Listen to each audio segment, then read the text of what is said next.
Kingsport, or the Model City, it is known as a store that sets it apart from many other places across the Tri-Cities. It started as a place to build boats on the banks of the Holston River. Eventually, it grew into a city known for being a titan of industry, and it still remains that today. Ryan A. Renfro takes a look back at the history of Kingsport. Kingsport is one of the more unique cities in our region. It was planned and mapped by some of the brightest minds in the country. But its modest origins began along the banks of the South Fork of the Holston River.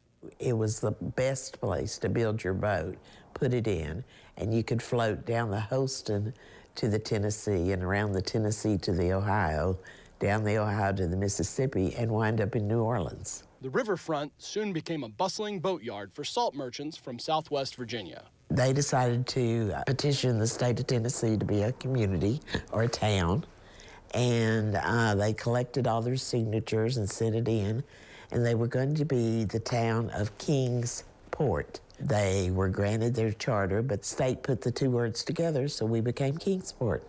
Kingsport, geographically, was the head of navigation for the Tennessee River Valley system.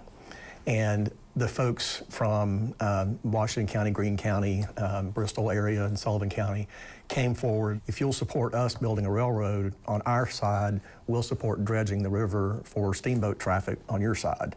And they thought that sounded like a good idea, so that's what they did. River travel dropped off dramatically, so Kingsport's economic lifeline was absolutely cut. After the Civil War and the move of commerce to the new railroad, Kingsport was quickly becoming forgotten, until George L. Carter stepped in and completed an unfinished railroad that would join a line from Chicago to Charleston, South Carolina, across the Appalachian Mountains. He's now looking for people to populate the railroad and provide traffic for his new investment. At that time, in 1917, it was World War I. And what was happening? Chemical warfare coming out of Germany. Where did Eastman Kodak get its chemicals? From Germany. So Eastman Kodak was hamstrung by the fact that they had relied on international chemicals and said, never again. We need a domestic supply. Kingsport was reincorporated into a town in 1917, and industry began to flock to the area. All the industries arrived between like 1917 and 1925.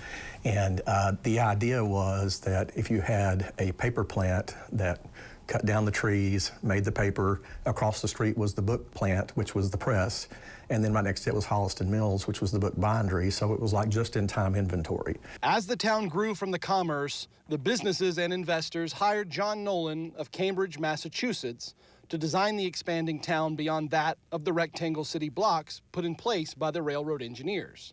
At that time, there was an initiative called the City Beautiful Movement and the Garden City Movement. So they wanted to go away from just rectangular streets, you know, 1st Street, 2nd Street, 3rd Street, 4th Street, and they wanted to add curvilinear streets with triangles and circles and add interest. And with a burgeoning population came the need for education. They said, well, if we're going to recruit the best and brightest talent that we can from across the country to live here, we have to have excellent schools. So they hired Columbia University in New York to come and plan the school system. One of the really interesting things, I think, is that even from day one, they addressed the black population. There was always opportunity for education for everybody. Post-World War II, the city's growth didn't stop. In the late 40s, early 50s, all of these suburbs popped up around Kingsport. There was no zoning, there was no planning, and there was this super demand for housing. Many places were planned, but they weren't thoroughly diversified. So the way John Nolan always described Kingsport was it was the first thoroughly diversified industrial city in America. If you ask someone from Kingsport today what they love about the city, you might get varied answers. But at their hearts, it's the community which lives and breathes in the model city. So Kingsport's community spirit kind of goes back to the original concept of the Kingsport spirit. It's like, you know, you're trying to build a city from scratch. I mean, you have to rely on your neighbors. There's not a store you can just go buy everything. You have to borrow stuff, and, you know, you have to help with, you know, moving in and, you know, all the things that you would do that are neighborly. And that really became part of our culture.